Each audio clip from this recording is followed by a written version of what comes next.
Farmer CM Jammu Kashmir रह चुके हैं, और मैं देख रही थी कि उन्होंने स्पेशल भजन जो है वो तैयार किया है और उन्होंने मीडिया पर आकर सुनाया भी है स्पेशल राम मंदिर के लिए। मैं उसके बारे में पढ़ चुका हूँ। प्यार और मोहब्बत और इज्जत का मैसेज देता है और इसी के साथ सर्वाइवल। दुनिया इसी के साथ आगे जा सकती है। नफरतों, दहशतगर्दियों, शरारतों के साथ अब आगे नहीं बढ़ सकते। आप अपने धर्म की इज्जत करो और दूसरों को उसके धर्म की इज्जत करने दो। मैं जब तक दूसरे के धर्म को सम्मान नहीं दूंगी, इज्जत नहीं दूंगी, मेरे धर्म को कोई सम्मान नहीं दे पाएगा। लेकिन ये जो झंडा दिख रहा है आपको राम जी का, दिख रहा है, ये हौसला बढ़ाता है मेरा। ये भी खुशी है कि भाई राम जी तो आ गए, है ना, उनका अंगना सज गया, दिवाली मना रहा है भारत। और दुनिया को वो तस्वीर जब दिखा रहे हैं तो दुनिया वाहवाही कर रही है। अमेरिका के अंदर रैलियां, उसके बाद न्यूजीलैंड के अंदर, पूरी दुनिया के अंदर उस मंदिर के लिए रैलियां निकाली जा रही है। आप जरा देखिए, बिजनेस माइंडसेट चेक करें, आप जरा उन लोगों के अट्रैक्शन चेक करें। हिंद की खुशबू उनको बहुत पसंद आती है, और कई हदीस में भी जिक्र है कि हिंद की खुशबू उनको बहुत पसंद आती है। तो हिंद में रहोगे तो हिंदुस्तान की तरह ही रहना पड़ेगा ना, बिल्कुल रहना पड़ेगा ना। नया साल का कोई हमें खुशी नहीं है, बस राम जी आ गए उसकी खुशी है हमें। तो इस बात की खुशी है कि राम जी आ गए। बल्कि लोटस मंदिर के अंदर जाकर मैंने स्पीच भी दी थी, और उसमें स्पीच में ये मैंने कहा था कि मैं प्यार और मोहब्बत, लव और हार्मनी का मैसेज लेकर आया हूं। और खासकर उसमें मैंने कहा कि हम सदियों से इस खित्ते में इकट्ठे रह रहे हैं और सदियां मजीद इस खित्ते में रहेंगे।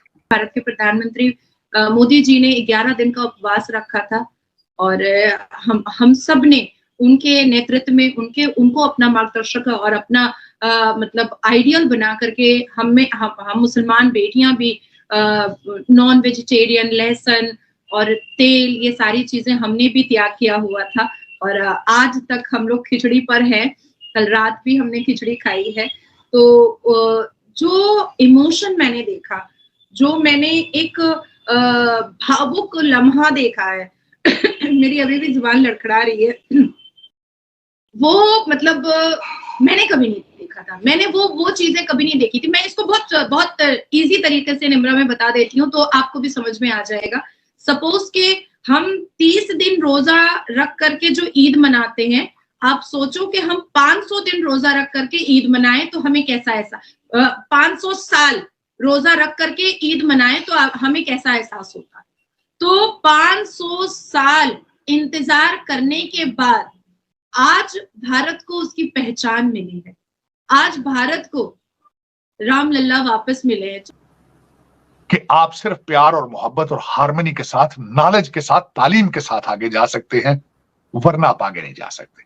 आज कल बल्कि मेरे मैसेज में लिखा है, आज अखबारों में, भारत के अखबारों में छपा है कि let's find out how to move forward.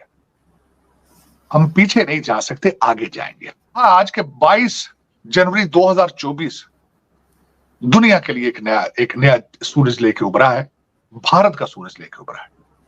और उसके साथ ही आज मैं अभी जो पढ़ के बैठा हूं अभी कि उनका उस अयोध्या मंदिर के बाद, राम मंदिर के बाद पहला डिसीजन 1 करोड़ घरों के अंदर सोलर एनर्जी गवर्नमेंट के खर्चे पे दिया जाए। तो मैं ये समझता हूं कि वाकई ही भारत इज राइजिंग, और मेरी ये कोशिश होगी कि सारा सब कॉन्टिनेंट भारत के साथ राइज करे। मेरी ये ख्वाहिश है। दिस इज व्हाट देखे दीवाने का ख्वाब तो सोचने पे तो कायदे नहीं है, कोई कैद नहीं है, और सोचने पे ख्वाब देखने में कोई पैसे भी नहीं लगते। लेकिन मेरी ये सोच है, और मुझे ये यकीन है कि मेरी इस सोच के साथ बहुत सारे लोग जुड़े हैं, ना सिर्फ भारत के, पाकिस्तान के भी, पाकिस्तान के लोग भी बहुत जुड़े हैं। मैं बहुत ज्यादा दोस्तों को जानता हूं जो ये सोच रखते हैं कि we have to move forward with love and harmony. तो ये मैं खासकर आज मैंने कल गया अपने हिंदू दोस्तों के साथ, मैंने वहां उनके साथ सेलिब्रेट किया, उनके साथ उनको मुबारकबादें दी उनको। मैं इसमें कोई हर्ज नहीं, आपको भी चाहिए। मैं यही कहूंगा कि देखें, और दूसरा गूगल करके देखें, मैं उस पर ज्यादा मुस्तनद बात तो नहीं है, लेकिन एक इंफॉर्मेशन है कि जब हमारे पठान भाई आए तो 60,000 मंदिरों को उन्होंने डिस्ट्रॉय किया था यहाँ।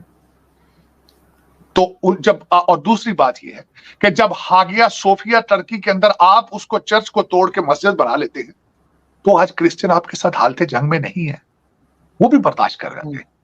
आगे चले, पीछे नहीं जाना, हमने आगे जाना है। तो इसमें यही मेरा यही मशवरा होगा कि अब एक दूसरे, हम एक सरजमीन की औलाद हैं, चाहे जैसे भी हुए आप मुसलमान, चाहे जो कुछ भी हुआ है वो माजी है। अब आगे चले, आगे चलने के लिए इस वक्त जरूरत है, आपको तालीम की जरूरत है। आप कोशिश करें, भारत के साथ ट्रेड शुरू करें, अपने रिलेशनशिप बेहतर करें, सीखने की कोशिश करें। और 500 वर्ष के बाद आज पहली बार भारत का एक एक व्यक्ति, इवन इस पूरी दुनिया का हर एक हिंदू आज खुश है, हर एक हिंदू खुश है। मैंने तो देखा कि काफी विदेश के जो जितने भी प्रेसिडेंट हैं और जितने भी प्राइम मिनिस्टर्स हैं, उन्होंने भी गंगा स्नान जैसा किया है, उन्होंने भी पूजा किया है, उन्होंने भी आरतियां उतारी हैं। और अमेरिका से, उसके बाद फिर डच से, इटली से, ब्रिटेन से, सऊदी अरबिया से, दुबई से बहुत सारे वीडियो जो है वो वायरल हो रहे हैं कि वहां पर भी राम भक्ति में सब कोई लीन है।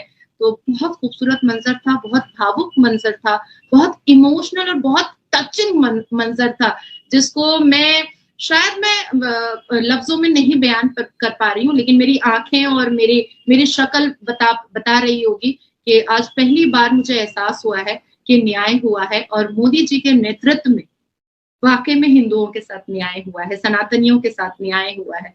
तो जैसे मेरे लिए मेरा अल्लाह बहुत बड़ा है, वैसे ही सनातनियों के लिए उनके राम भगवान बहुत बड़े हैं। तो जैसे मैं नहीं चाहती हूँ कि मेरे अल्लाह को कोई मलाइन करे, कोई डिफेम करे, वैसे वो भी नहीं कभी चाहते होंगे कि उनके भगवान राम को कोई मलाइन करे, कोई डिफेम करे। पर अपने कान से, अपनी आंखों से उन्होंने ये सब कुछ होते हुए देखा है। एक बंदे का लेंस अलग है।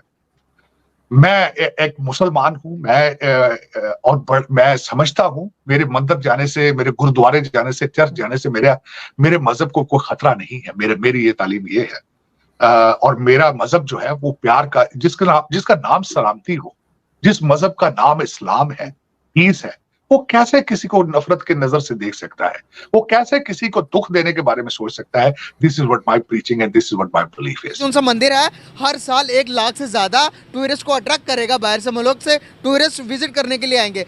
सैटेलाइट से उसकी तस्वीर खींची गई है उस मंदिर की, तो इतना डिफरेंट नजर आ रहा है। और दुनिया को वो तस्वीर जब दिखा रहे हैं तो दुनिया वाहवाही कर रही है। अमेरिका के अंदर रैलियां, उसके बाद न्यूजीलैंड के अंदर, पूरी दुनिया के अंदर उस मंदिर के लिए रैलियां निकाली जा रही है। आप जरा देखिए, बिजनेस माइंडसेट चेक करें। आप जरा उन लोगों के अट्रैक्शन चेक करें, किस तरह से वो बिजनेस को अट्रैक्ट कर रहे हैं। क्या कहना चाहेंगे कि वो जिस तरह मज़हब को लेके चल रहे हैं, जिस तरह से टेक्नोलॉजी को भी साथ लेके चल रहे हैं, क्या हम मज़हब और टेक्नोलॉजी को साथ लेके चल रहे हैं? सर, उसके लिए हमें इंडिया की जैसी तरक्की करनी चाहिए।